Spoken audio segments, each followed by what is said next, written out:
यानी फर्टिलिटी यानी क्या? फर्टिलिटी यानी क्या कि सॉइल एक माध्यम है, जमीन एक क्रॉप को सर्वाइव होने का माध्यम है। जमीन क्या है? क्रॉप का, कोई भी फसल का सर्वाइव होने का माध्यम है। सर्वाइव यानी उसको जो पानी चाहिए, हवा चाहिए, खाद चाहिए, उसको जैसे चाहिए वैसे देने वाला एक माध्यम है। आपकी जमीन ऐसा नहीं है कि इसको सालों दर साल पोषण करे, क्योंकि जमीन एक माध्यम है, मीडिया है।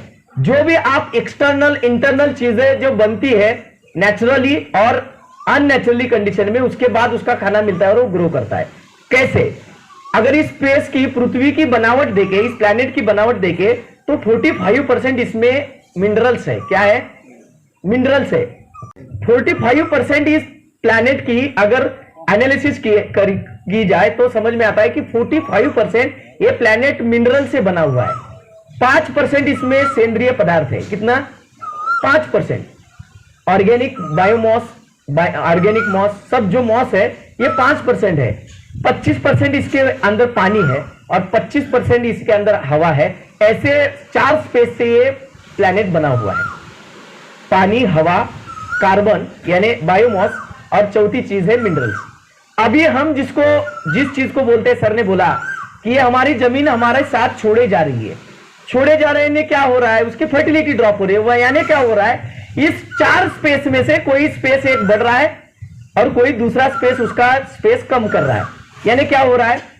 इस 45% में 5% जो बायोमास है, 5% जिसमें बायोमास बोलते हैं, ये बायोमास जिस खेतों में 5% तक है, वो खेती सबसे बेस्ट फर्टाइल सॉइल बोली जाती है। इसका जो स्पेस है, इस स्पेस में 45% में 5% अगर बायोमास है तो वो जमीन दुनिया की सबसे बेस्ट फर्टाइल सॉइल बोली जाती है।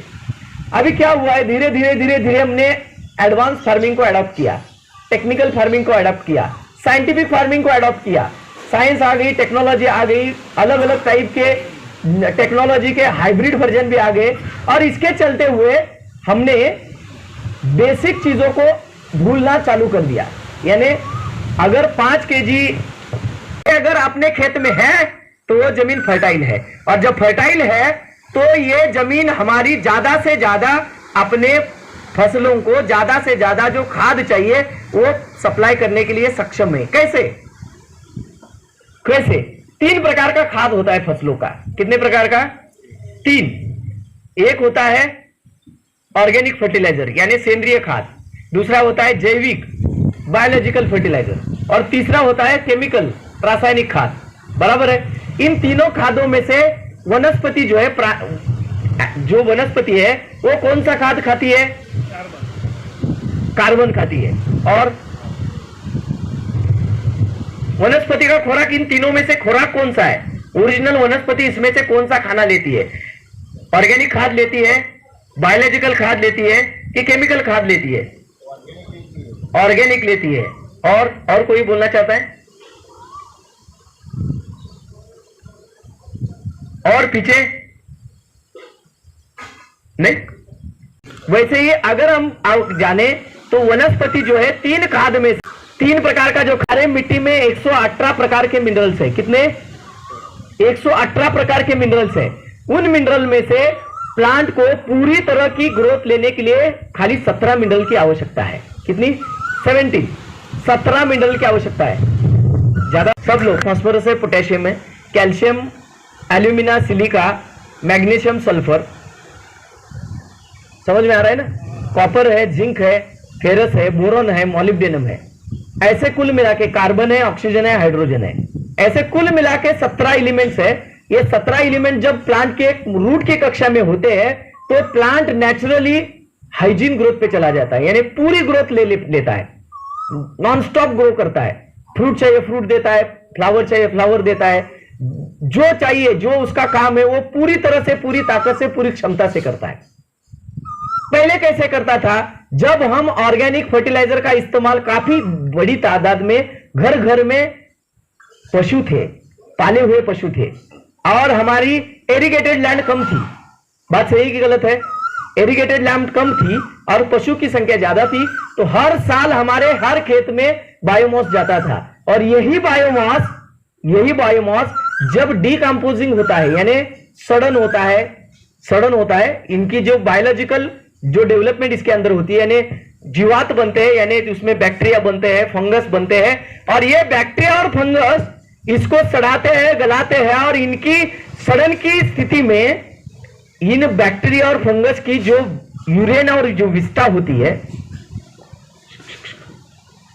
यूरेन और जो विस्टा होती है, क्या होती है, यूरेन और विस्टा होती है, ये जब पानी के साथ घुल जाती है तो वो एसिड बना देती है। क्या बना देती है? एसिड बना देती है।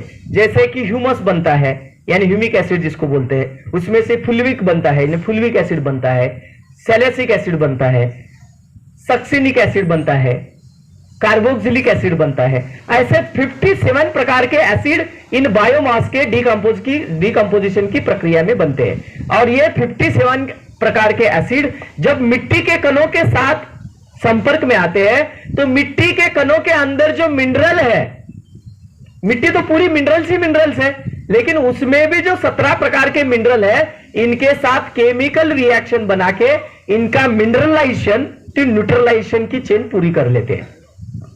शुरू करें। कौन सी चेन पूरी करते हैं? Mineralisation to neutralisation. न्यूट्रलाइजेशन यानी खनिजों का अनाज बनाने की प्रक्रिया को पूरा कर लेते हैं। कैसे करते हैं?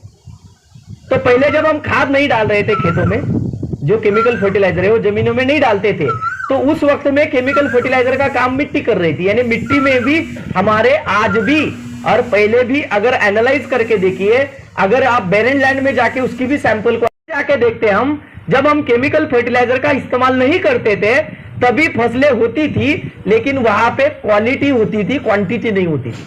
क्या नहीं होती थी? क्वांटिटी नहीं होती थी। यानी हम अगर पीछे मुड़ के देखें तो 3.5 से 4 क्विंटल के ऊपर गेहूं नहीं था। आज 16 से 18 क्विंटल, 20 क्विंटल, 22 क्विंटल तक के रिकॉर्ड है। बात सही है कि गलत है? जो फैक्ट है। तो ये मिट्टी कहां से आई, ये खेत खाद कहां से आए कि जैसे हमने एक किसानों के खेत में जाते हैं, उसकी सैंपल एनालिसिस करते हैं तो समझ में आता है कि इनके खेत में पोटेशियम हायर साइड पे है, जो क्रॉप को नहीं चाहिए इतना ज्यादा है। किसी के खेत में फास्फोरस ज्यादा है, तो खेतों में नहीं होता है। जैसे कि हम जगह देखते हैं जॉर्डन और बीच वाला जो एरिया है, कुछ कंट्रीज है जो बेट वाली कंट्री है, जो बीच समंदर बीच वाली, वहां की अगर पूरी मिट्टी को देखते हैं तो वो पोटेशियम और फास्फोरस रिच मिट्टी है। अब ये पेड़ है, इस पेड़ को अगर काट के ऊपर रखे तो ये सड़ जाएगा 5 साल 6 साल के बाद, और इसका खाद बन जाएगा। पत्ते 2 महीने में सड़ जाएंगे, और जो थड़ है इसको सड़ने के लिए 5 6 7 8 10 साल लगेंगे। लेकिन 10 साल के बाद ये पोचा होते इसकी क्या हो जाएगी? डिकम्पोज होके मिट्टी हो जाएगी, यानी इसका पूरा खाद बन जाएगा। समझ में आ रहा है? अगर इसी पेड़ को जमीन के नीचे जहां पे ऑक्सीजन की लेवल ना के बराबर है, वहां तक अगर नीचे दबाया जाए और 10-12 साल के बाद उसको खोल दिया जाए तो इसका क्या बनता है? कोल बनता है। क्या बनता है? कोल बनता है। यानी ये पेट्रोकेमिकल में कन्वर्ट होता है। यानी ना डिकम्पोज हुआ, ना इसकी फिजिकल कैरेक्टर चेंज हुई, लेकिन इसकी जो इंटरनल फिजिकल कैरेक्टर है वो पूरी तरह से कन्वर्ट हो गई, यानी एनर्जी में परिरूपित हो गई। तो ऊपर रखा तो डिकम्पोज हुआ, नीचे रखा तो नहीं हुआ। ऐसे ही हमारे अलग अलग इस दुनिया के ऊपर जो अलग अलग प्रकार की मिट्टी है, उस मिट्टी में जो अलग अलग प्रकार के जो मिनरल्स है उसको हम वहां से लेते हैं और उसको कॉन्सेंट्रेट करते हैं, उसको हम केमिकल फर्टिलाइजर बोलते हैं। वो भी एक प्रकार की मिट्टी ही है।